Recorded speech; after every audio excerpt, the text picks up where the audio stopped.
Hi friends, அனைவருக்கும் வணக்கம். இன்னைக்கு என்ன பார்க்க போகிறோம் அப்படின்னா கந்த சஷ்டி விரத முறை தாங்க.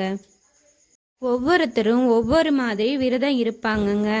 கலசம் வச்சு விரதம் இருப்பாங்க, அப்புறம் ஃபோட்டோ வச்சு சாமி ஃபோட்டோ வச்சு விரதம் இருப்பாங்க. நம்ம சாமி ஃபோட்டோ வச்சு தாங்க விரதம் இருக்க போகிறோம்.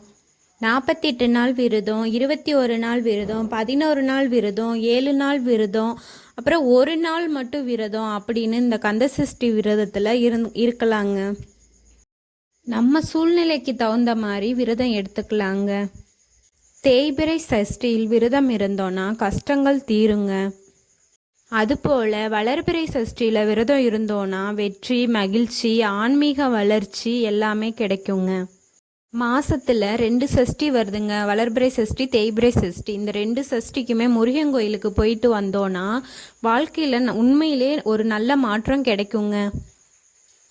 சஷ்டியில் விரதம் இருந்தால் அகப்பையில் குழந்தை வளரும் அப்படின்னு நம்ம முன்னோர்கள் காலங்காலமாக நம்ம சஷ்டியில் விரதம் இருந்துட்டு வந்துட்டுருக்காங்க.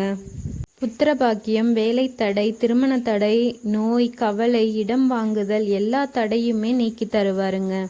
முருகனை நம்பினா கைவிட மாட்டாருன்னு எல்லாத்துக்குமே தெரியுங்க. நான் இந்த 7 நாளில் விரதத்தை எப்படி கடைப்பிடிக்கிறேன் அப்படின்னு உங்களுக்கு ஒவ்வொரு நாளும் ஒவ்வொரு வீடியோ நான் சென்ட் பண்ணுறேங்க.